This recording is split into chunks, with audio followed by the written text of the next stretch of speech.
Hi hello friends, welcome to our channel. ಬನ್ನಿ friends, ಇವತ್ತು ಬಂದ್ಬಿಟ್ಟು ಟೇಸ್ಟಿಯಾದಂಥ ಬಿರಿಯಾನಿ ಮನೆಯಲ್ಲೇ ಯಾವ ಥರ ಮಾಡ್ಕೋಬೋದು, ಮನೆಯಲ್ಲಿರೋವಂಥ ಇಂಗ್ರೀಡಿಯೆಂಟ್ಸಲ್ಲೇ ಯಾವ ಥರ ಮಾಡ್ಕೋಬೋದು ಅಂತ ತೋರಿಸ್ತಾ ಇದ್ದೀನಿ. ಬನ್ನಿ ನೋಡೋಣ. ಇಲ್ಲಿ ಬಂದ್ಬಿಟ್ಟು ಒಂದು ಕುಕ್ಕರಲ್ಲಿ ಎಣ್ಣೆ ಹಾಕ್ಕೊಂಡಿದ್ದೀನಿ. ಅದರಲ್ಲಿ ಚಕ್ಕೆ, ಲವಂಗ, ಬಿರಿಯಾನಿ ಐಟಮ್ಸ್ ಬರುತ್ತಲ್ವ, ಅದನ್ನು ಹಾಕ್ಕೋಬೇಕು. ಅದನ್ನು ಹಾಕ್ಕೊಂಡಿದ್ದಾದಮೇಲೆ ಒಂದು ಸಣ್ಣ ಈರುಳ್ಳಿನ ಕಟ್ ಮಾಡಿಕೊಂಡು ಅದನ್ನು ಹಾಕ್ಕೊಂಡಿದ್ದೀನಿ. ಅದು ಹಾಕ್ಕೊಂಡಿದ್ದಾದಮೇಲೆ ಅದು ಫ್ರೈ ಆದಮೇಲೆ ಈ ಥರ ಮಸಾಲೆನ ರೆಡಿ ಮಾಡಿ ಇಟ್ಕೊಂಡಿದ್ದೀನಿ. ಈ ಮಸಾಲೆಯಲ್ಲಿ ಚಕ್ಕೆ, ಲವಂಗ, ಟೊಮೊಟೊ, ಒಂದು 4-5 ಟೊಮೊಟೊ, ನಾವು ಎಷ್ಟು ಕ್ವಾಂಟಿಟಿಯಲ್ಲಿ ಮಾಡ್ತೀವಿ ಅಷ್ಟು ಹಾಕ್ಕೋಬೇಕಾಗತ್ತೆ. ಹಾಗೆ ಶುಂಠಿ, ಬೆಳ್ಳುಳ್ಳಿ ಇವನ್ನ ಎಲ್ಲನೂ ಈ ಥರ ಚೆನ್ನಾಗಿ ಮಿಕ್ಸಿ ಮಾಡ್ಕೊತೀನಿ ನಾನು. ಇದನ್ನು ಮಿಕ್ಸಿ ಮಾಡಿಕೊಂಡು ಇದನ್ನು ಅಷ್ಟೇ ಚೆನ್ನಾಗಿ ಆಯಿಲಲ್ಲಿ ಗೋಳಿಸ್ಕೋಬೇಕಾಗತ್ತೆ. ನಾವು ಬಿರಿಯಾನಿ ಮಾಡಬೇಕು ಅಂದರೆ ಅದೇ ಇರಬೇಕು ಇದೇ ಇರಬೇಕು ಅಂತ ಇಲ್ಲ. ನಾವು ಹಾಕೋ ಇಂಗ್ರೀಡಿಯೆಂಟ್ಸು ಎಷ್ಟಿರುತ್ತೆ ಏನು ಅಂತ ಹೇಳ್ಬಿಟ್ಟು ಅದರಲ್ಲಿ ಡಿಪೆಂಡ್ ಆಗಿರುತ್ತೆ.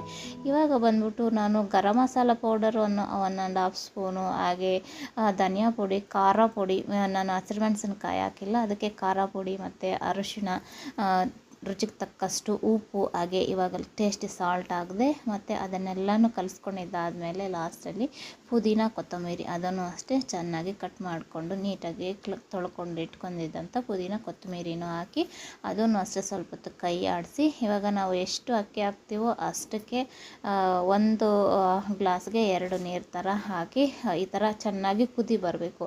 ಅಲ್ಲಿವರೆಗೂ ನಾನು ಅಕ್ಕಿನ ಹಾಕೋದಿಲ್ಲ, ನೀರನ್ನ ಮಾತ್ರ ಹಾಕಿ ಈ ಥರ ಕುದಿಸ್ಕೊತೀನಿ. ಮತ್ತು ಇವಾಗ ಅಕ್ಕಿ ತೊಳೆದು ಇಟ್ಕೊಂಡು ಅಕ್ಕಿನ ಹಾಕ್ಕೋಬೇಕಾಗತ್ತೆ. ಅಕ್ಕಿ ಹಾಕಿದ್ಮೇಲೂ ಅಷ್ಟೇ ಒಂದೇ ಸಲ ನಾನು ಕುಕ್ಕರ್ ಮುಚ್ಚಳನ ಮುಚ್ಚಿಡೋದಿಲ್ಲ. ಯಾಕೆ ಅಂದರೆ ಅದು ಅಡ ಹಿಡಿದ್ಬಿಡತ್ತೆ, ಕುತ್ಕೊಂಡ್ಬಿಡತ್ತೆ.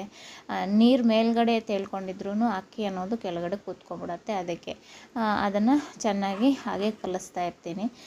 ನಾವು ಬೇಕಾದರೆ ಅದೇ ಬೇಕು ಇದೇ ಬೇಕು ಅನ್ನೋ ಇದು ಏನೂ ಇರೋದಿಲ್ಲ ಫ್ರೆಂಡ್ಸ್. ನಮ್ಮ ಹತ್ರ ಇರೋದ್ರಲ್ಲೇ ಟೇಸ್ಟಿಯಾಗಿ ಮಾಡ್ಕೋಬೋದು. ನೋಡಿ, ಇಲ್ಲಿ ಟೇಸ್ಟ್ ನೋಡ್ತಾ ಇದ್ದೀನಿ. ನಾನು ಟೇಸ್ಟ್ ನೋಡೋದು ಇಷ್ಟೇ, ಒಂದು ಚುಕ್ಕೆ ಹಾಕ್ಕೊಂಡ್ರೆ ಸಾಕು. ಅದಕ್ಕೆ ಏನು ಬೇಕು ಏನಿಲ್ಲ ಅಂತೇಳ್ಬಿಟ್ಟು ನೋಡ್ಬಿಟ್ಟು ರೆಡಿ ಮಾಡೋ ಅಂಥದ್ದು ಅಷ್ಟೇ. ನಾನು ತಿಂದೇ ನೋಡಬೇಕು ಟೇಸ್ಟ್ ಅನ್ನೋದೇನೂ ಇಲ್ಲ. ಮತ್ತು ಇವಾಗ ಉಪ್ಪು ಸ್ವಲ್ಪ ಹಾಕಬೇಕಾಗಿತ್ತು, ಹಾಕಿದೆ. ಆದಮೇಲೂ ಚೆನ್ನಾಗಿ ಕಲಿಸ್ತಾ ಇರಬೇಕು, ಇಲ್ಲಾಂದರೆ ಅಡ ಹಿಡಿದ್ಬಿಡತ್ತೆ.